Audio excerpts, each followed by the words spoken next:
All right. Good morning, everybody. My name is Raghav. I'm the founder of the Startup Club, and we have with us today Amiya and Sahil and Astha.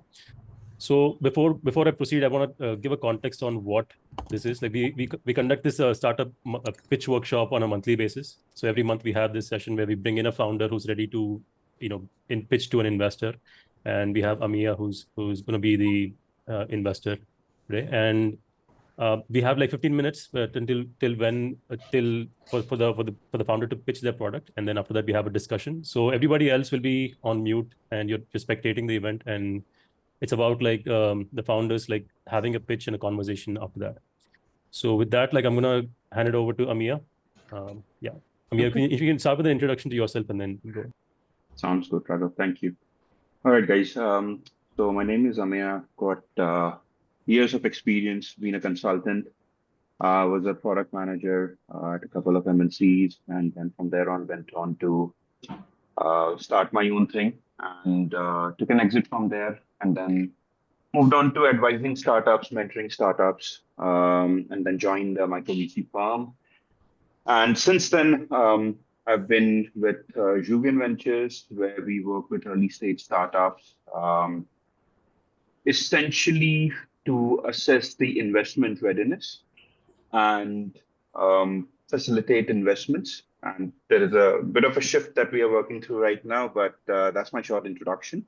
Now, with respect to the session, Astha, Sahil, whoever is going to do the pitch, please try and see if we can keep it around 15 minutes or so. So that will give us sample time to have around the discussion. I'll be able to share my thoughts. And good luck to you guys. Please go ahead. Yeah.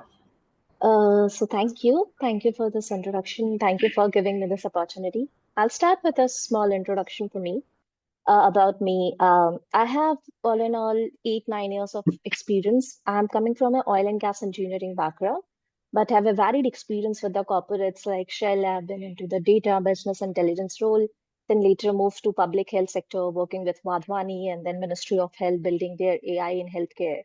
That was the time I spent a lot of my time with doctors and AIMS PJI is the go-to space for me where we're trying to design the product in healthcare.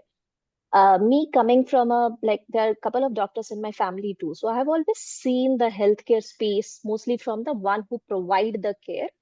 And then that was always see the people struggling, and my hunt with Wadhwani and the Ministry of Health pushed me to, okay, let's take a step ahead. And that's how an year back, Salah got its birth. So I'll start a pitch. So, okay, let me see. Yeah, I'll just, okay. So we all know that I've already mentioned about doctor, and we all know that we all have met doctors at some point in our life. But and we always expect them to serve us, to treat us, to help us when we are in the need. But we hardly get a chance to meet a doctor who, even after spending years to get just doctors before their name and to be capable enough to treat you, they are still very hopeless, confused, and scared and crying in the washrooms, trying to figure it out what to do with their own life. Because the whole curriculum and the teaching standards teach them to how to treat a patient, not to build their own career.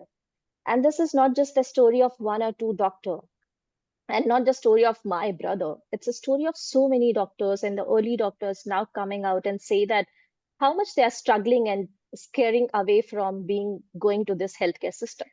And I don't know what kind of system we are creating, but what we'll do with the big hospitals and everything when the care provider is not in a good state to provide the care. So on one side, the provider is overworked, is underpaid. They are not in a good state, emotional state, mental state. And on the another side of the vertical is that the hospital, not one or two, the 42% of the hospitals are understaffed. And when we start analyzing the problem, the biggest challenge was that this whole healthcare industry lives in isolation and their own cocoon. Nobody is talking to one another. So if somebody is sitting in Uttar Pradesh, they have no idea what is happening in Hyderabad, no idea what kind of patient is coming, no idea what kind of research is happening, no idea what kind of skills and expertise doctors have there and how to get an opportunity there. To solve this, we thought, okay, let's build a circulation system in this whole healthcare industry. and start with the doctors, which we say, like everybody in the here says medicos, and then scale into the system, because we first has to take care of the care provider. So we start, our whole focus right now is to build this space of a platform where one doctor can help another doctor, and then at the same time start onboarding the hospitals, and then later move into the system, that how the system can be solved. So that's where Salashots come into the picture. Salashot is a platform where a lot of doctors comes together. Doctor can help another doctor, so they can get feeling of a community which can uplift and help one another. There's a lot of knowledge sharing programs, meetups, and then there's a whole programs created by one doctor to upskill another doctor. And then a lot of opportunities are getting created for the doctors, be it from the hospitals and the corporate sides. So it's like building a whole ecosystem for doctors, where one doctor is helping and upskilling another doctor via mentorship and other growth programs. And the partnership and their other side of the vertical who wants to access this talent, be it hospitals, be it colleges, be it pharma companies, be it research companies, they can get a very right way to access this talent wherever and whenever they want to. So we are not the only one who have realized this problem exists, but we definitely are the one who's trying to solve it in a very unique way. We are the one who have doctors from the first year of medical school to the senior consultant all in one place. So you will get a gist that if I am at early stage, you can get help who have recently been in your shoes, and they'll be able to help you out. And the whole space is very inclusive and collaborative. And convenience is our like a go-to motto to create the space such a way. So all in all, combining doctors' career opportunity and the partnership with healthcare stakeholder, it's 9,000 crores market opportunity. And currently our revenue model is B2C, that is coming from a peer-to-peer mentorship and the programs with the platforms host and the platform have. And we are running on a commission model of 70-30. 70% goes to the doctors and 30 stays with the company. And we are moving ahead to our partnership model with the hospitals and colleges to start with, for hospitals to help them with the hiring and the colleges to help them with the boot camps and the capacity building programs for the college students. Our GTM is very simple. Go where doctors already are and serve them what they need the most. That is hope, aspirations, and knowledge, because they want to up, because doctor medicine in general is a very long career. So our early and the entry products are always events, webinars, which we host, or the couple of online or offline events we host. And we have a lot of content libraries created by the doctors themselves, and the digital marketing top notch. And then we have a partnership with the colleges and libraries, because that's where the students spend a lot of time with. And webinars and CMEs are another GTM for us. And for the high value and the ticketing price, the doctors whom people are already looking up to and aspire to, they themselves become a flag bearer of this, saying that how it helped them and now how they can take help from one another. So all in all, the community themselves are promoting us, and word of mouth is the only like the best sort of marketing we are having sort of till now. So we are an year old and are now a community of more than 5,000 plus doctors. We have conducted more than 2,000 plus hours of mentorship sessions for the doctors who were before that silently suffering. Our 45% retention says that how much doctors love being part of this community. And we are growing 10% month over month. And this, while adding all those values and impact, we are still able to generate a sales of 33 lakhs in a year. As I said, that we have already present in the 60% of the medical colleges, doctors from all the top institutes like AIIMS, Maulana Azad, Lady Hardinge, NIMHANS, all the doctors from these colleges are part of our platform, I'll say. And till now, we haven't spent any penny on the marketing, and we are growing organically. That's we are very proud of and happy about. So we are out in the market from last few months, and we are actively raising 2 CR to grow our community from 5,000 to 2 lakhs of doctor, and grow from 30 lakhs to 10 crores ARR in next 18 months. And the money we want to invest mostly on the technology development and the operations and the community and the operation streamlining. So the 30% will go for the app development and technology development per se. and 42% will be for operations, and the rest 20% will go for marketing and sales, and 8% for the miscellaneous. So we are not the one who have only seen the problem. We are the one who have been into the system and understand the challenge really well. Dr. Sagar is the one who have gone through the challenge himself, and he is within the system, so he understands how to create and how to solve this problem. He's a trained surgeon and now practicing as a surgeon. Sanidhya comes with 7 years of experience building technology at scale. He had experience working with for Make My Trip, Tracheon, and HSBC. And I have a varied experience of 9 years with corporates and the public health. And recently, we have been even selected for Draper's Founders Program and Arogyam Healthcare Startup Accelerator. So when I say Salaah Shirts or Pit Salaah Shirts, it's not just a platform or a company per se. It's a whole movement for the doctors community who were till now only serving us. And they are not capable of solving it. They were just expecting somebody to come and solve the problem. And now we are at the space that let's serve the one who is only serving us till now. These are a couple of testimonials and wall of love, which keep coming from the doctor. And these are just few glimpses of it, of the success stories and the testimonials. We have lot and lot of it to share. So this is it from my end. I'm open to every question and suggestions. Awesome. Thank you so much, Astha. That was really nice. Let me just ask you this, and feel free to not answer, considering this is a public forum. Sure. So you said that you've been out there in the market raising funds. How Yeah. long have you been out, and 4 what's the months. response been like? So 4 months, and we have pitched to a couple of VCs too. Been in the second stage, but as you know it well, that it's a long process. So yeah, we have been in the outpour from last 4 months. Okay. Couple of accelerators and grants are in talk, but not hit the bank account yet. Understood. Okay. What's your understanding why that is? Why? Okay, so you've worked with Vadhwani at least, so I'm assuming that you have some sense of what investment process looks like.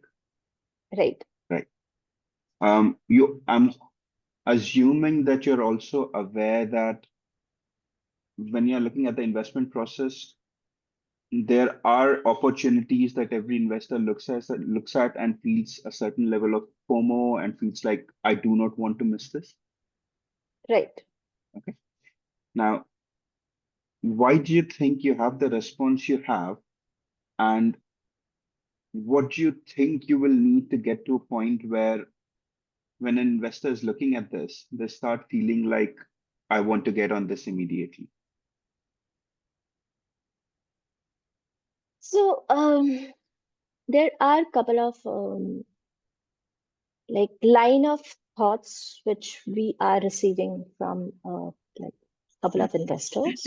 Sure. Is that everybody found this whole community of doctors really interesting, and they relate with the problem that yes, it do exist, but the challenge is that that how can we scale it up? And then another challenge was that all the kind of sessions that is happening, it's a very unique sort of data which is getting generated. Why not start leveraging AI on top of it? So that, and we are right now just on a very and that strict stage that we want to be it more human driven to start with.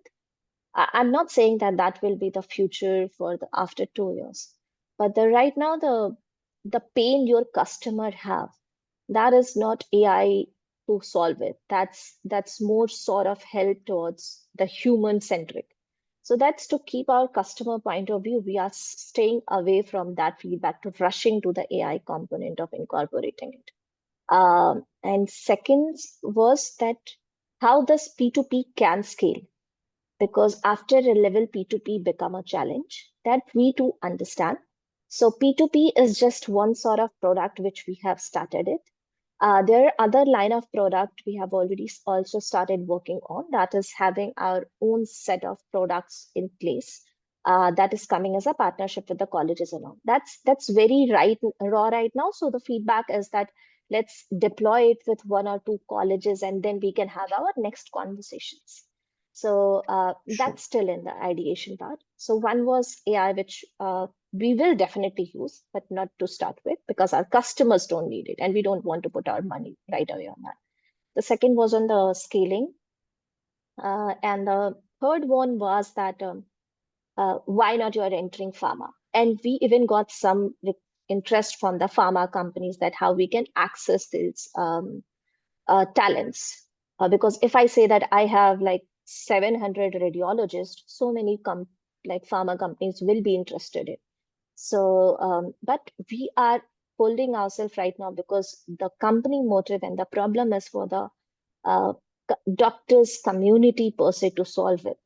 Definitely, we'll create an access channel and the distribution channel for all the stakeholder, but that's in the later part of the business, not the business to start with.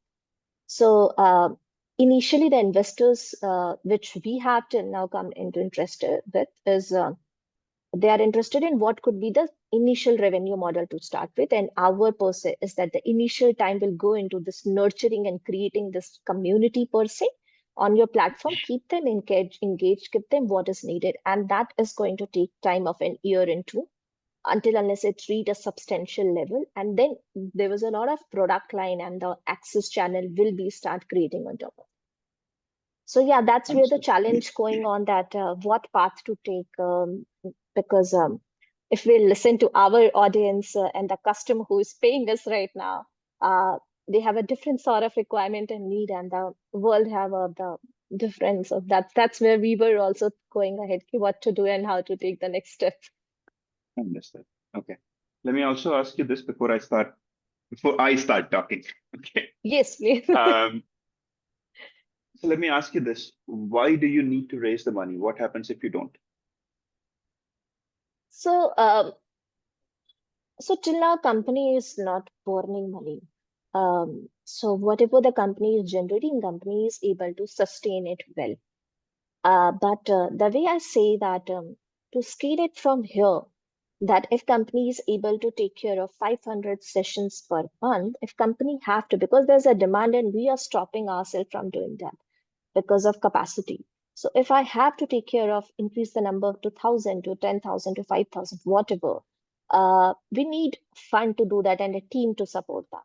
Matlab, team to support it for the first. So for us, the biggest requirement is having a team, because we are still a very small team of 6 people, and that's why we were able to manage till now very positively without burning money per se. But having team and streamlining operations is where the cost is going to be invested per se. A couple of processes we have kept manual, and to, I'll say, to automate those processes, the cost and the tech cost is going to be increased.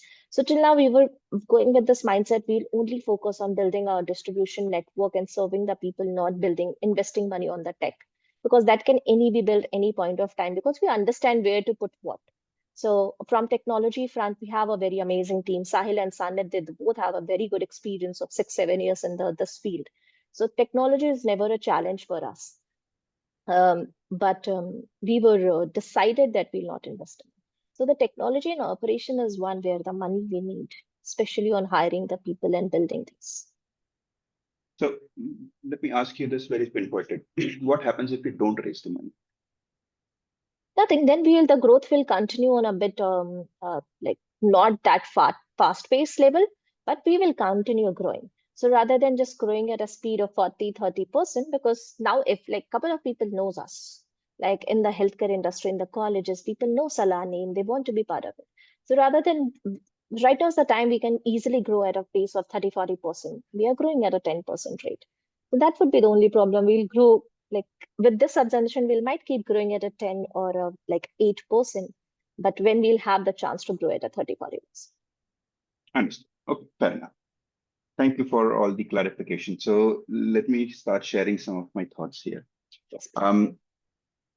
So what I understood was that you have a sense of why the investment traction is not at a stage where you would want it to be. And that's primarily because there is a certain business angle that is not solved to the satisfaction of the people that you're talking to. Right? That's pretty much it, because everybody, I'm assuming, but I'm sure that everybody will be able to appreciate what you're doing and what you're building and everything else, all very nice, but they cannot figure out yet how are you going to make them money. Right? You might be able to make some money, but how are you going to make them exponential money? That's where the challenge is in terms of convincing someone. Right? With that understanding, I'll talk about the pitch and everything else, but let's just talk about where you are stuck, okay? Or where you would want potentially support. So the next consideration is that if you know that this audience wants to see business focus, wants more clarity to come into the system in terms of how the business is operating, your margins, your growth, and everything else, then the question to you is, or the question that you should be asking yourself is, how do I answer these questions that these guys have? Do I even want some of these to be taken into consideration? Right? Because I understand that you have a certain thought process, and which is something that you have explained. But the demand piece of it, for you to get what you want, is not in the same alignment. So as founders, you have to think, do I meet this or do I not? There is an in-between path, which is to say that, do I go out there and talk to people who are absolutely aligned to this? And then see whether I can get the money or not, right? So if you're drawing two circles here, your investor circle is this, your circle is this, you have to find out what's the overlap. Agreed. Right? That is one path. Overlap is the ideal path. If it happens, it's the best thing that can happen. But if it's not, then you have to focus on the business. And that is probably the biggest challenge that 99% of the startups, 98 to 99% of the startups don't scalably solve for. Right? The consideration that I want to do something because there is a problem is very important, but just as important it is to realize that if you are seeking external money, they have their own psychology. They have their own needs, demands, aspirations, ambitions, fears, etc., etc. If you are not able to qualify and meet those, then no matter what kind of effort you put in, you will not be able to successfully raise a round of funding.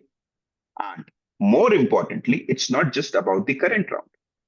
Someone needs to see, or at least you should, even in theory, you should be able to provide a certain level of clarity and confidence that from here, from investment to exit, I know what I'm doing. And I know that if you make this investment, you will be getting this at the time of an exit. And this is how my growth path is potentially going to look. So in your case, it's a lot about the clarity and the choice of words that you are bringing into the system.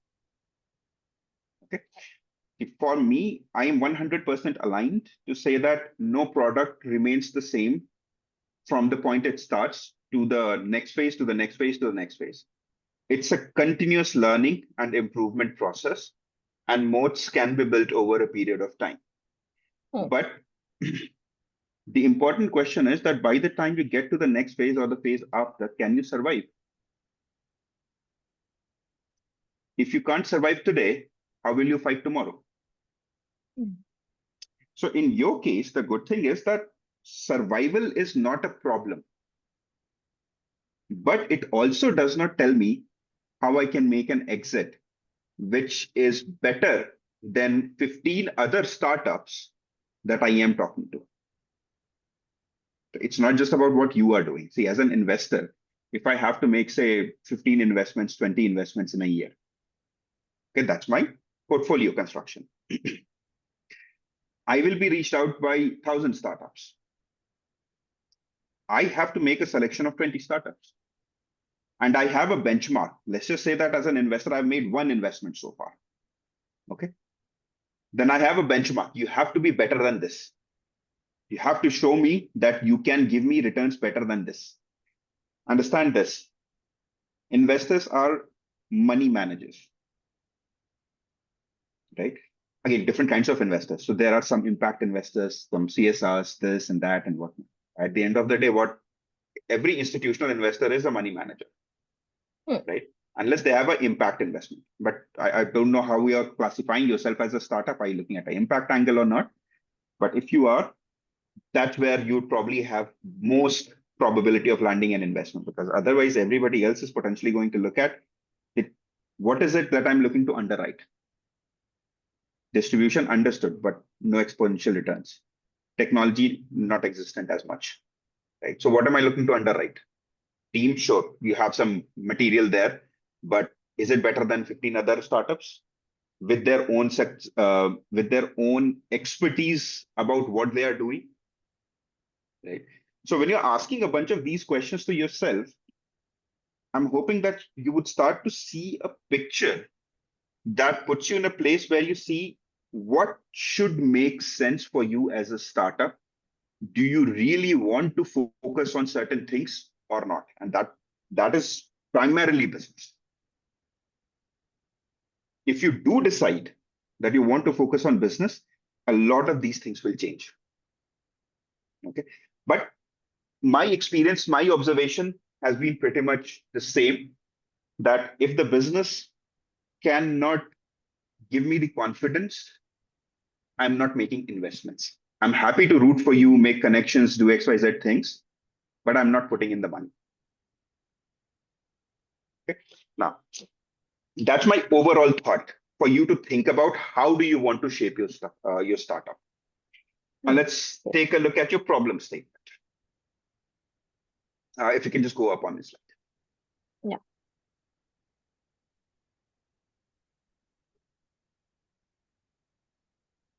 Okay. Now, medicos spend 10 years learning to treat patients. No one teaches them how to build their careers. Okay. So what? If I just ask you, so what? Yeah. This is the story. Okay. So you understand the question where I'm coming from? Right. When I'm talking about a problem, me telling you that, Astha, I have 500 doctors who don't know how to plan their career, versus me telling you, Astha, I have 100 doctors that I have interviewed. 80% of them say that because of this, XYZ problem has happened. And 500 out of 100, say 90 of them say that this is how this is impacting their lives.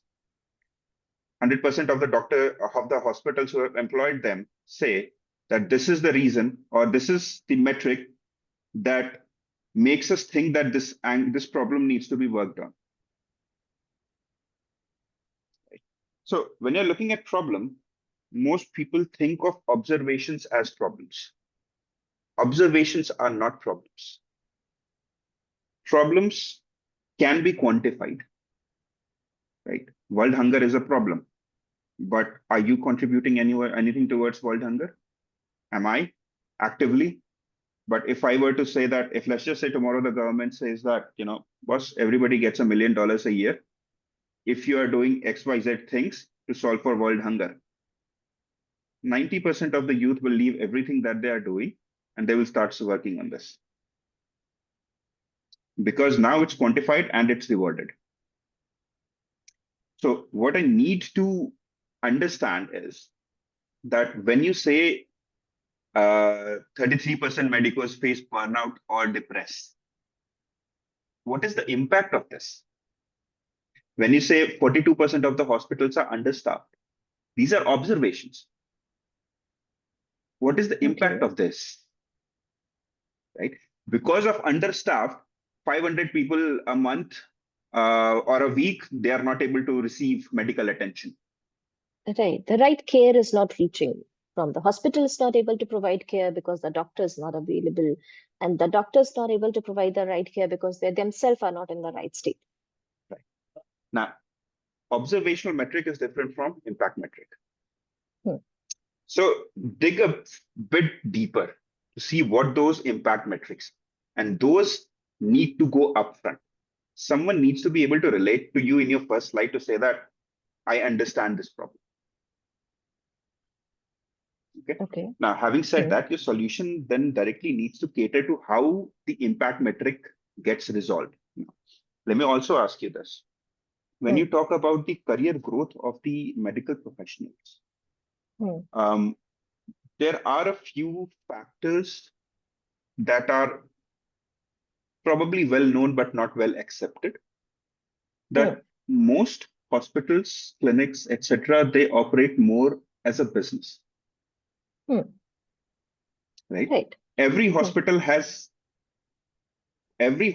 management has got pressure on their medical staff to say, how can I make more sales? How can I keep the beds more occupied? How can I do X? How can I do Y? Right? Now,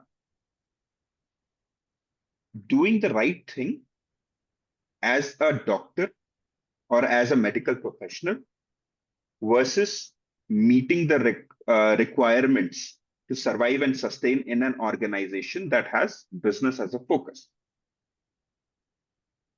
These are two different things. Right? I hope you understand where I'm coming from. Yeah, I completely get what you're saying. Okay. I don't want to talk about that too much here, but I hope you understand where I'm coming from. So how you attend to these requirements, just understand this. I mean, even if I am a senior and I'm talking to someone else, unless someone is very close to me, I'm not going to be exposing myself by making comments about things that can potentially put me in a pickle. Right? So no matter how senior someone is, they are not going to say that XYZ hospital does this. This is how you survive. Right? It's about how you become a better person, not the survivability skills in an organization. So where are you placed on that? And that solution needs to go back to your impact metric.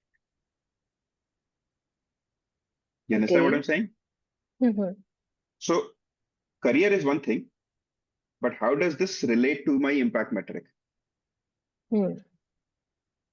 Now, then I start seeing a picture of the core problem that needs solving and how are you solving it. Right now, I see observation and what you are doing. I don't understand the problem and I don't understand how your solution is actually attending to the problem. Let's just say that I become better at my career. How does it make sure that a hospital does not remain understaffed? Agreed. So just on this thought of line, hospital will hire you only when you will have certain level of degree or skill set with you. So suppose hospital only hire a radiologist. So if you want to have a radiology, you first need to do your post-graduation. And for post-graduation, you need to pass an exam. So that's where also Salaah comes into the picture, that helping you from a MBBS to reaching to your next PG exam. That's coming via the mentorship programs, which is curated in that particular way, helping you from MBBS to PG, and then helping you in the residency, and then residency helping you in getting your job. And then if might be already in a job, getting you a job from Hyderabad to Lucknow or somewhere where you'll get better opportunity. Till now, it's just catering to this funnel only. Understood. Let me put it in a different way. Your observation speaks from the hospital's perspective. 42% of the hospitals are understaffed. Your solution speaks from the medical professional's point of view. Right. Okay. So the mismatch is that even if a hospital has certain requirements, there could be a hiring freeze. Right. No matter what kind of skilled person is out there, in that moment, they cannot get in because there is a hiring freeze. Hmm. Right? I'm just giving you a very simple scenario. But what I'm trying to get to is that the perspective needs to align. So you can talk about about something from a founder's point of view. And even if an investor understands exactly what you are doing, loves what you are doing, and still not willing to back you up, is not saying that you are not doing good and you are not qualified. So hospitals remaining understaffed is not always a function of the talent not being there in the market. Hmm. It's a business decision as well. Right. Okay. So this distinction needs to be clear in what you are presenting. Whose point of view are you taking? Why are you taking a certain point of view? What is the impact of this? How are you solving for this? I don't see right now enough clarity in terms of how you are putting things together to say that Hmm. you have a very specific focus that you are looking to target and you are looking to move in that direction swiftly. Okay. Too many things, not too many things, two or three things pulling in different directions. At a core level, arriving at the same, but the point of views are different. And when the point of views are different, they will start pulling in different directions at some point. The prioritization will start changing and pulling apart once you start looking at things from different points. Right? So you have to choose one and then move forward. The representation and everything needs to change. Okay. Then again, going back to the point that you need to focus on business or not, it's totally up to you, because I think in your observation, you have already come to a point where business needs a certain focus. Only then majority of the people will be interested. Otherwise, you keep trying till you find someone who believes in you. Right. Okay. All right. Let's look at scroll down. Sorry, this is your offering. Okay. Yeah. Yeah. Where should we go? Go to the solutions slide once, please. Yeah. This is the offerings, right? No, this is the Okay. solutions. Okay. So here we are. Okay. Vision snapshot. This is the solution slide, right? Yeah. These two is the solution slide. That's So fine. this is the Okay. Again, yeah, I think I've spoken about the problem and solution and how things need to tie together and the point of view that you're bringing to the table. Right? Let's scroll down to the next slide. Okay, stop. Let's go to the alternate solution exist. Now, you're saying that say Curify or Docplexus, they are looking at this space as well. And you're saying that they are not, I'm assuming that this is what it means, that they are not collaborative, not relatable, not outcome oriented, not inclusive. Is that correct? Yeah. Okay. Now, is the core focus of all of these companies that you have mentioned the same thing as you, or do they have something else as a core focus? They have something else as a core focus for this whole community. Okay. The reason I want to bring this out is that every founder needs to understand what a direct competition and what an indirect competition looks like. Okay. Now, you also can position yourself as a category creator, something that no one else is doing. Right. Okay. So how you present this could mean a lot in terms of understanding what the market dynamic is. Okay. There is, yeah, go ahead. So for us, there's no one as a direct competitor as of now. But yeah, there are definitely indirect competitors who are also catering to the same target audience with a different set of products. So Docplexus has the more focus towards the pharma-driven companies and the CME events around that. Curify have a more interest towards case discussions for the very senior doctors per se to start with. Our focus is very on a different user base, started from the like a very junior to the senior level altogether. See, I understand that. But my Hmm. point here is that when you're putting Yeah. this out, right, Hmm. it needs to be represented in a certain manner. If you're saying that Curify raised 12 CR in 2020 and Docplexus raised 5.1 CR in 2020, this was not this. This was to do something else, Hmm. right? So it's not represented in a manner that is accurate. You Hmm. should call it out and say that these are indirect competitions. This fundraise has got nothing to do with what they are doing in this domain. Hmm. Okay. And the other thought process that I have when I was reading or when you were talking about this, why are you negatively oriented? Meaning, Hmm. you could say that we are collaborative, check. We are relatable, check. We are outcome oriented, check. Everybody else is not, you just put a cross. But the representation that you have makes me think that you're looking at someone and saying they are not doing this. That's not Hmm. something that I would want a founder to be living in a mind space. Someone else is not doing something is not something that I want you to focus on. I want you to focus on what is it that they are doing, what is it that you are doing.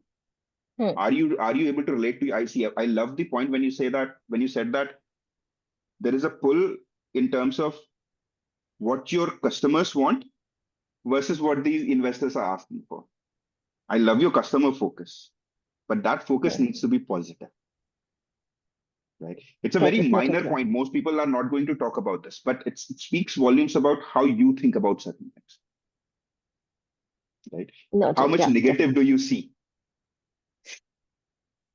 right?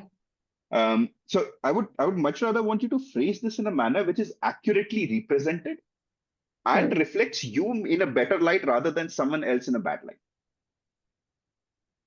Fair, very fair point. I'll definitely act on this right away. Sure.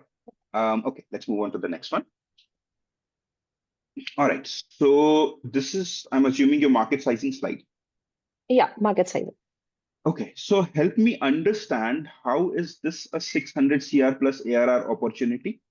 So this one is simple. So our products start with on an average ticket size of the products falling into 3,000 rupees. So we have 20 lakhs of doctors to initially which we are catering those product to. So 20 lakhs into 30 is 3,000, creating this 600 CR. Understood. Okay, so I'm assuming that is your SOM. Yes. Okay. Now, when you're thinking No, about your SOM, sorry, hmm. you want to say something before I talk. No. Please go ahead. So when you're thinking about the SOM, what you've written is 100% market capture. Yeah. Okay. But do you think it's the right thing to say that I'll be able to capture 100% of the market as a part of your Uh, SOM? no. But when I also have a thought, like, let me know if that's wrong. Sure. When I too started, I was trying to see it from the picture of Tam, Som, Sam, and all that.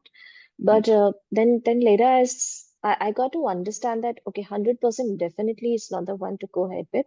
But I don't know the exact number that's going to be targeted because if I look at the other coaching providers exists only on the NEET PG space on the healthcare side, that is marrow and cerebellum, to name it. Uh, Only there exist two or three providers, and they are able to cater the whole market. Uh, Only for a very medical people for their NEET PG examination, not if anything else is getting catered by them. But still, they're able to cater 40, like which is beyond the industry standard. So I was not able to come up with exact number. Should I keep it 20% or 30%, underestimate, overestimate? I was just trying to keep myself away from that estimation. So I have put it like that. This is the market. I don't know how much we are going to capture, but this is the market we are trying to tap. Understood. There are 2 points there that are very important considerations. One, what is the entry barrier for someone else to do this? Okay. Hmm. Now, some of the organizations where you will see that literally there is just one company. Okay. That is because that's a very, very, very, very, very, very difficult thing to do. No one else has the skill set in the entire world to be able to do this. And I know off the top of my head, I can only recall one company that does something that literally no company in the world does. Okay. Who's and that? That's a Just for general knowledge. Sure. Look it up because this is very interesting. When I was looking at the semiconductor industry, how do NVIDIA, Intel, and all of these guys, they make their own chips, right? There is a very specific machine that they buy. There is only one manufacturer in the entire world who builds that machine, and that machine is so complicated that no one else has managed to build it so far. And that's what they leverage to build this. All of their products, NVIDIA's, Intel's, and everybody else's ASML. I think Rauda, he put that in the chat. So I don't remember the name, but if it's ASML, it's ASML. But they are the only ones who built this, right? But that's a very unique model. Now, for most companies, and in my experience, good 80% of the companies have got such low entry barriers. Anybody can turn around and do it. It just takes relationship, 3-4 months of work in terms of product, everything else, right? Then there is a maybe 15% category where it will take someone 6 months to a year time to be able to do exactly what these guys are doing. But that's about it. It depends on money, how much money someone else has, how much money they can put behind it. Right? But it's not something that they cannot do. So the consideration here is that if you understand your market and your business well, you have to be very practical and real about it and say that it will take someone 6 months to be able to do this. And if I get to a certain point, and if it's easy, and if it's into the awareness, let me be very practical about this and say that I will probably have a 50% margin or a 70%, whatever. Now, this point I wanted to make because when you're looking at the different competition or different companies that you mentioned, there are reasons why they are doing what they are doing and no one else is doing what they are doing, right? Or just 2 players, 3 players. Even you want to talk about something big like e-commerce, there are only 4 or 5 big names, right? At one point, there were only two big names, right? So that's the point here is that you have to understand what is it that someone else has cracked that no one else is being able to crack. That's why they are where they are doing what they are doing. And do you have that? If not, be practical. More importantly, what I'm looking for is to understand that how much clarity do you have and how practical are you to understand the market and the business that you're doing? So when I read a number that says that you're looking at 100% market share, there is a slight disconnect in my head, which says that this is not even possible. Why are you documenting it? It doesn't have to be a well-defined 80%. But even if you tell me I'm targeting a 50% market share, that gives me more confidence that you know that there are possibilities, gaps, pitfalls, etc., and everything else. There's no way someone can. I would be very circumspect if someone says that on day one they'll be able to target 100% market share. Now, it's not about the number; it's about the person. Do I want to put my trust and faith in you? Right. So again, it's like this. Someone comes. Yeah. Go ahead. No, yeah. So I definitely get your point and I completely align to it.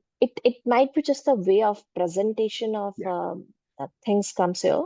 So rather than just going with this presentable vibes, that Tam Samsung wise, we thought of let's go it only with the market exists and the number and the percentage we'll capture. That's rather than just segmenting it in that particular way, let's just say that how big the market is, that's only quoting the TAM, and then rest, not to just say it upfront on the slide. That was the only thought of you, but I definitely get your point that should be somewhere showed to start with. And also understand this. Most investors, Hmm. they look at TAM. Hmm. Okay? Because a lot of investors, they have this notion that the upside is capped by the TAM. Hmm. If the TAM is not big enough, Hmm. and your survival is also a question. Hmm. And if it's not big enough and you are not able to build the confidence, the revenue, the traction, the exponential growth and everything else, I'm not getting returns, Very valid, yeah. right? So there is a reason a certain norm is in use. It becomes a filtering criteria for a lot of investors. Not everybody, for sure, but a lot of these guys, right? So I wouldn't generalize it, but I would still want to see something that helps me understand that how big of a market am I really looking at here. Obviously, this is not the only source that someone is going to rely on. We will, Right. as an investors, we do go back and look at, do our own research and everything else, right? We have a bunch of doctors, participants, experts that we talk to get a sense of whether this makes sense or not. Hmm. Okay. But for someone to feel like I want to take this to the next level, there needs to be something represented which gives the confidence that this is probably in the top 10 percentile that I want to look at, and let's dig deep. Hmm. Most first calls, and again, obviously, you are pitching to someone because you believe that someone is positioned at a place where they can support you. Hmm. Right? It's completely a founder's choice to say whether I want to pitch someone or not. Hmm. An investor could have a very bad reputation and you could just be like, I do not even want them on the cap table. That's absolutely your call. At all times, it Yeah. remains a founder's call. But Hmm. if you are in front of someone saying that I want this from you, then you have to understand what they are looking for. Hmm. First calls are typically not about making a sale. Hmm. They are about getting to a second call. And if you were in the US market, I would have said that, yeah, have a lunch with someone and you could land a check, but rarely happens in India, Hmm. right? So the geography, it matters a lot. And here there are different hoops that you have to go through. Yeah, it's a difficult, long dating period. It is with 90% probability that you're going to break. So the point that I was trying to make was that, like a sales call, you do not try and sell. You try and Hmm. understand what are you looking for. Does this interest you? Do I even align and fit? Go both ways, right? If you get to a second call, then that's when the relationship starts building a little. Right? If someone is serious, you will take it forward. They will ask for details, etc. Everything else will. But for me to get something to the second call, that's a very important consideration. What am I seeing here? And that's why it's the first thing I said, that you need your representations to change. Fair. Maybe you That I have a bunch definitely. of things.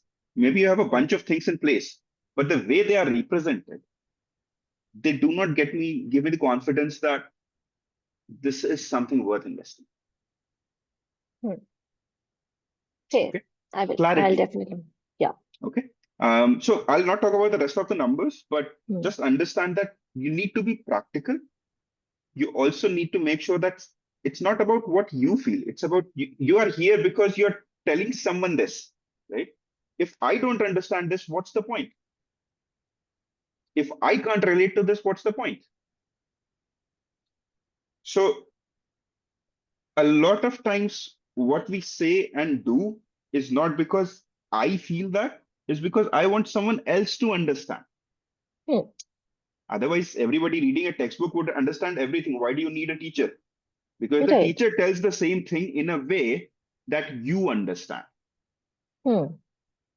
The same thing goes here. Assume you are the teacher. You have to make sure that this student understands. Fair. Okay. All right. Let's move on to the next slide. Okay. So, yeah. So go ahead. Now, you have something specific to say, because in the interest of time, I want to sort of put my points forward quickly. No, not really. This is just the only like a channel of revenue for us to start. B2C is already active. B2B is something which we are looking into now. Understood. Okay. The important consideration from a revenue model point of view is that when you're looking at the numbers, right? What you haven't put is that how long did it take for you to make 10? Let's just go to the revenue slide once. I'll talk about that. 1 minute, it's here. Okay. So how long did it take for you to get to this number? So we started an year back. We are just an year old, and after 3 months, the money start coming into the like since first month, some amount of money start coming in, but after 3 months, like a good amount of money start fueling into the business. Okay, let's talk specific. So I've noticed that you use generic words. Yeah. Right? Let's be specific. So first month, this was my sale. Second month, this was my sale. Third month, this was my sale. Fourth month, from this point onwards, we started growing 10% month on month. And my revenue in fourth month was this. I stand in, say, October of 25. This is where it stands. And this is the growth numbers, what it looks like. Okay. So on the month of July, our sales was 24. 4,000. July 24. Okay. July 24, our sales, that's the time which we have launched. We got a sales of close to 4,000 rupees. And August, we went on a college visit. Just that become our source of making people know about that we exist.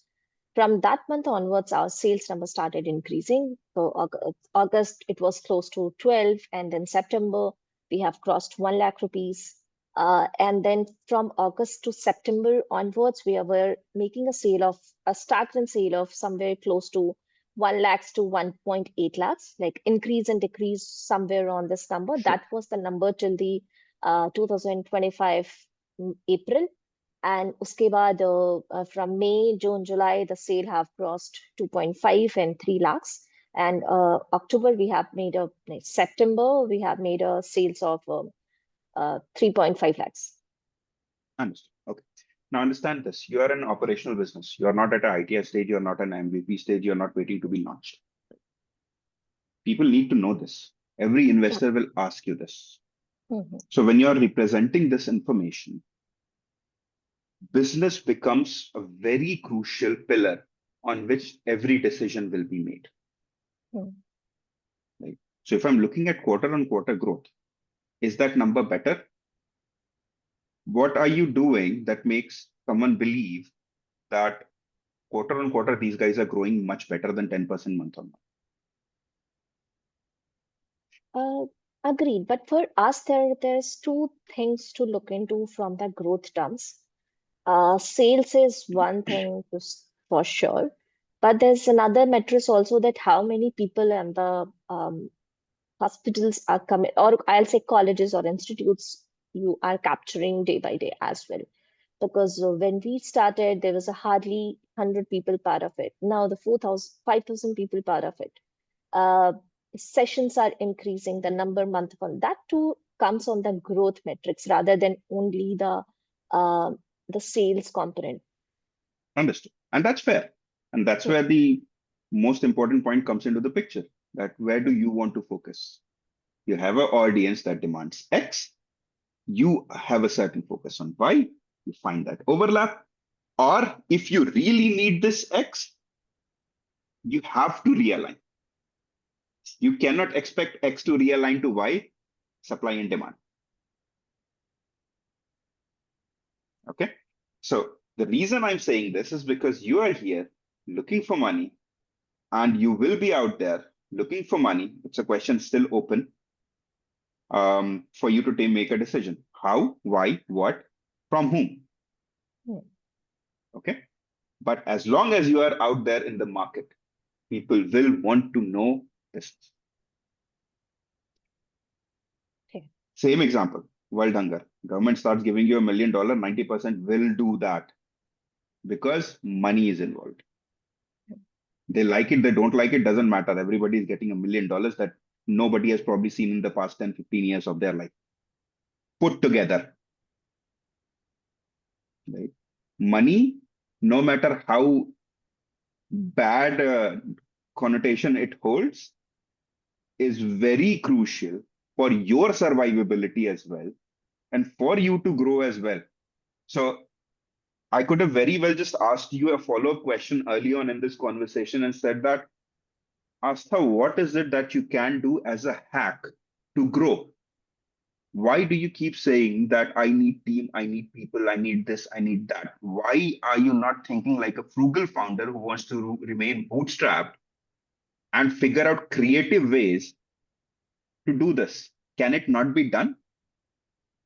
It's a matter of rigorous brainstorming, maybe a lot of painful days. But I'm pretty sure that, 5 people, 6 people put together, you will have some ideas. Or you talk to different people and they will have some ideas. You ask your community, how do I do this? They will have some ideas. Right? But then you're still here. So that means that there is a certain psychological inclination that you already hold and certain notions and biases that you have already built. As a founder, I can point this out. As an investor, I can point this out to you and say that it still remains your choice to go back and break those biases and notions and go back to the drawing board and try and figure out what you want to do. But it needs to talk. It's all about you. Right? Every bias you hold, every choice you make, every observation, in what frame of mind, it matters. That's your path forward. That's who you are. And I'm looking to back you as much as the business as an investor, right? So similar thing applies for me. I have biases. I have notions. I could be 100% wrong about everything. And I'm pretty sure you will hear every investor who is worth their salt say that this is a good deal I missed on after it became successful. So hindsight is a very good tool, but then you have to question your own biases and say that, why did I miss this? Or are you the kind of person who would say that I don't even want to question myself? It's just a part of the game. Some I miss, some I win. That's about the person. Every person is different. So if you're here doing this, you have to understand what the other person is. This is not a pitch. This is a sales. Okay, you're selling your equity. And can you convince me to give me money for your equity? Right? Do I see value? It's not about what you bring to the table. Do I see value? I could be an absolutely horrible person and say that I don't see value in this at all. I don't get this, that, whatnot. Right. Or I could just be person, see, I love this. I love everything that you're doing. No matter what your business, I want to make a difference. Let me get you this. This is the person you want. But you have to find this person. Yeah. Okay. But overall point, these numbers, they need to be reflected so that someone else can understand what does your business look like. Sales of 33 lakhs, revenue of 10 lakhs, that's a 30% commission piece that I'm assuming. And that's 33 lakhs is the transfer between the person who's the mentee and the mentor as such, right? Yes. So 33 lakhs, the whole generation of the money in the business. 10 lakh is what, and rest 22 lakhs is the circulated in the system. So you understand the difference between GMV and revenue? Yeah. This is GMV. 33 lakhs is the 33 GMV. lakhs is the GMV. Okay. Yeah. So when you say And I'll sales change and that. revenue, I'm confused. Yeah, sure. I'll Okay. reframe the name GMV. Yeah. So that is the GMV, and your revenue, the amount that got in your bank was 10 lakhs. Yes. And that's the cumulative amount in the past 1 year. Right. Okay. So that needs to be represented because otherwise it's confusing. When did you earn this 10 lakh? Was it last month, last quarter, entire year? What was it? Sure. Okay. Yeah. So better put some graphs. You are an operational business, been there for a year. People need to understand. And then the biggest question that comes that as an investor, why would I want to put money in you if you're talking only 10% month on? I have a bunch of other opportunities, 15 other startups that I spoke to this month itself, who give me a 40% minimum month on month growth. Every investor, trust me when I say this, their North Star is 100% minimum month on month. They love this kind of thing. They want this kind of thing. But it's a very rare case. And every investor wants to be on that brand wagon that says that 100% month. Nobody will want to miss that opportunity. Again, not a lie, but actual factual 100% month on month. Right. But tell me one thing now, based on you, that what could, if I'll say 10% month on month, then on what basis should we calculate? It's only on the GMV terms, or it's in the terms of the number of people, number of doctor joining your space. So on which sort should this calculation happen? So this is a traction slide, right? You are Right. talking about money, and this is a business slide. So again, depends on how you want to label your traction. It's all about how you structure it. If you are talking about my operational business and business growth, then this becomes a money slide. So again, I am not personally a GMV fan. I really do not care what GMV is. Okay, because that's not money in the bank. Right. Sure, there are exceptions to this, but very rarely I look at GMV. And the exceptions are only when I see that there is a certain point where things are going to turn and make your GMV not as relevant because your revenue is going to cross a certain threshold. That's when I'm happy to listen to GMV. But otherwise, I'm not a GMV guy. Okay. So depends on how you want to structure this, but you have to choose a metric. You have to do your own research. You have to understand what investors are looking for and make those decisions. While it's easy to get confused and confounded by what's happening in the space, but that's the crux of a founder's life. Tell me one thing that you're not confused about, that you don't question why this, why not this. If you are not confused about something, you have got a very strong bias and conviction, or you really don't know what you're doing. Right. These are the only two possibilities. But otherwise, every founder I know is 100% of the times confused about 100%.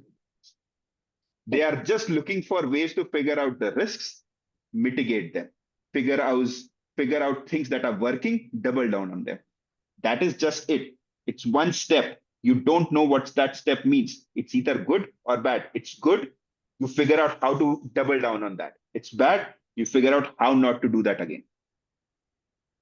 It's a bunch of experimentation every step of the way. But yeah, every founder needs to understand this. It's not, I will get clarity about this. No. You have assumptions. You do not have a product. You do not have a company. You do not have customers. You have assumptions. You figure out ways to de-risk your assumptions. You figure out ways to build on the ones that are working for you. That's it. It's very simple. It's like this. I'm not sure how many people are aware of trading, but when you do futures and options trading, right, your trade goes in the negative. Everybody's like, no, I'll put more money because it's going to go up. I'll put more money because it's going to go up. No, boss, you have got the momentum wrong. Cut it out. Then get to the right place. Nobody says that my money is moving in the right direction. I've got the right momentum. Let me double down. That is when you need to double down, not when you're going in the wrong momentum. Right? Same goes for founders. Something is working for you. Forget about everything else. Double down. Something is not working for you. Don't try and figure out ways to, how do I fix this? Cut it out. You have 100 priorities every day. Prioritize. choose what? And the same point comes in here. Which metric you choose depends on how well you understand your audience. And that will tell me how well do you understand and how much clarity are you bringing to the system. Hmm. It's not about business alone. At the level you are at early stages, I would gladly say that 50 to 60% of the decision making is about the founder. I need to understand you as a person if I want to make an investment. Right. And everything that you're writing, how you're writing, and what you're doing. But that's me. Different people, different thought processes, different styles. Right? Some people just look at numbers and say that, okay, just walk me through the business metrics. That's it, done. I don't care what your GTM looks like. I don't care what your competition looks like. I'll come back to all of this. Numbers need to make sense first. Okay. So again, different personas are out there. Who you reach out to, who you talk to, how it materializes. It's a matter of conversation, but everything still hinges on one fact. What is it that you are putting down? How are you talking about this? Right. Okay. So moving on to the next slide quickly. So all of these are just attraction numbers. Okay. Sorry, just scroll down. Yeah, 1 minute. So all of these are just tractions, numbers, tractions. Hang on. Zero CAC growing organically. Okay. See, again, this is something that I want you and everybody who is a founder here to understand that while it is a good thing to be proud of, you are raising money. You need to show me a future. Okay. Here is the thing. You are selling me now. Your present snapshot is what you're trying to sell me. Right. You need to sell me the future. I, as an investor, putting in the money, thinking 5 years down the line, I'm going to make an exit. If I don't understand what this 5 years down the line looks like, why am I putting the money now? I am living in the future. But you are telling me about now. Okay, but just a thought here that even if I'll say that 5 year down the line this will happen, but I will always be interested in knowing that what is your current traction, how much, because how much you have achieved till now, on which basis I will put up some faith on you that you will able to give me that 5 year down the line. 100. So So that, the so point for that I was that trying to reason, make, yeah, for the point that that I was, reason, I yeah, understand. I'm so Sorry. sorry. Please go ahead. Please That's go it. ahead. Yeah. So but that's not the point that I was trying to make. The point that I was trying to make was, and to complete my thought, was that if an investor is living in the future, you need to show me how you are going to do things moving forward as well. Okay. While this slide captures what is the current status, I have never seen a business which has only grown because of word of mouth Agree. and made exponential returns. Hmm. It is the best marketing, 100% aligned. But then again, my lack of awareness, but I don't know any company, any product that has purely grown on word of mouth. Agreed. Agreed. So my point was that you need to someplace document that when you're looking at, I didn't see in your GTM as well, what are the marketing channels? How are you looking to grow? What sort of ROIs you're expecting? So ROI I haven't put, but yeah, GTMs, on GTM we have so our simple marketing strategy is to capture medical It's not. colleges. I understand that. See, but at the end of the day, you need to figure out how to reach out to these guys. Because see, again, you will not remain the same product, same company over a period of time. You will need to figure out how to do your branding and positioning. So when I'm looking at your GTM and your marketing, I'm still questioning that this is a very current snapshot. How are you going to grow? And that's why some of the other questions from the investors you've already spoken to has also come, where even I don't see clarity in terms of how you're going to grow. You are saying that I'm targeting this. Sure, that's your persona that you're targeting. And persona, ICP, again, distinguishments, but we'll talk about that. But that is someone you are targeting. How are you reaching out to them? How can you do that at scale? How are you reaching out to medical professionals? How can you do that at scale? How can you scale month on month in a meaningful manner that makes sure that you are actually able to get to the 20 lakh medical professionals that you spoke about? In the past 1 year, I'm assuming you probably reached out to around 10,000. Do you want to wait 20 years? No, no, If not at all. not, then tell me a plan. 100% every founder knows, every investor knows that it's not going to be literally, you're not going to literally stick to that. But that will at least get me some clarity, right? That you know that you're thinking about the right things. If there's a miss, we will have a board meeting and we'll have a observation and conversation and we'll tell you whatever we have to tell you, and then you go fix it. If something is working, we'll again have our conversations and we'll figure out how to double down on it. But I don't see you making putting something together that gives me clarity that how is it that you're planning to reach 20 lakh medical professionals? You have admitted that there are 20 lakh medical professionals that you want to reach out to. I don't see a plan how. You're just saying that I want to reach out to these guys. How? It's not about the numbers. It's not about everything else. It's just about the clarity. I know for a fact that no founder will 100% stick to what they're writing. Agreed. Agreed on that part.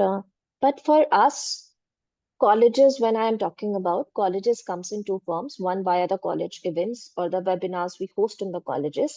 And we have already done it for the couple of colleges, and that's shown a very proven result. Now we have to just double down on that approach. And we even do have college ambassadors. So our college ambassadors and our college event, and we have already tested it out for a couple of colleges, 7 colleges per se to start with. And all of them have shown a very positive result, both in terms of growth in the number of people and the sales. So that is the plan, to double down on that approach. So let me ask you this. Everything that you spoke about right now, when I'm reading this, or when you spoke about this, did I get that picture?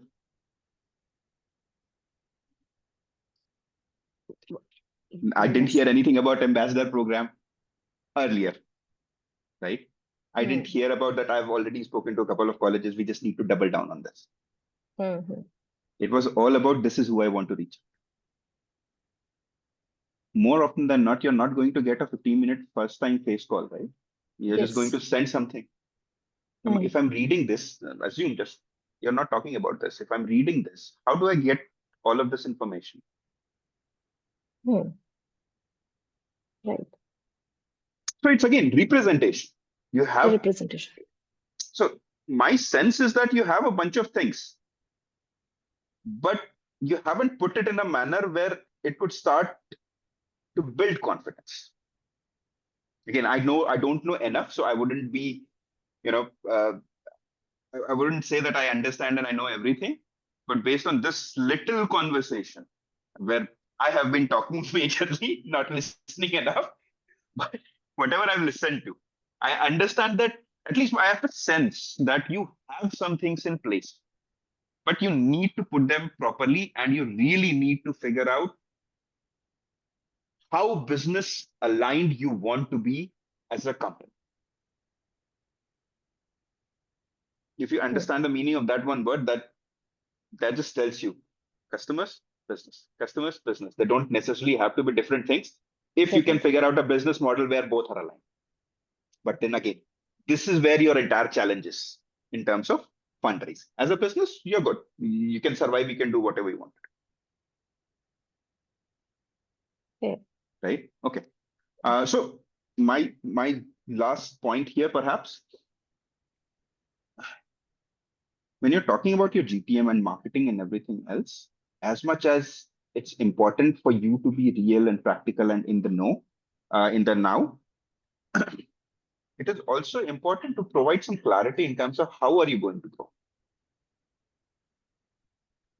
I don't, if you were just starting out, even then I would want to know in your July 24, August 24, even then I would want to know what is it that you're going to do in the next quarter that's really going to bump up the sales. or that's really going to acquire more and more medical professionals? I would really want to know that. So everything you're writing should tell me how. You should have some clarity. You could see what's going to happen. An investor is going to say that I'm not going to invest right now. Okay, fair enough. 3 months down the line, send them a newsletter. Tell them we spoke about this. This is something that I was doing as a sales at GTM. It didn't work out. Now I'm doing this. Now I know that you're a person who course corrects. No hardly means a no. Every time I'm sure in the popular notions you have heard that if it's not a yes, it's a no. But as a founder, you have to start living in a space where you realize that no is not a no for always. Yeah. If you start living in this space, things will change, because now you're not looking at conversations and not looking to figure out ways to close them. You're looking out to figure out ways that how do I convert this no to yes? And that's a sales mindset. Right. You are a glorified salesman as a founder to start. Yes. This I have understood in this 1 year of journey. Yes. It's just a sales. Whatever you want, every founder or a founding team has to have a glorified salesman. If not, no matter what you have built, it's not going anywhere. Okay. So that's my closing statement. I'm happy to answer any questions, Astha, you have for me or anyone else.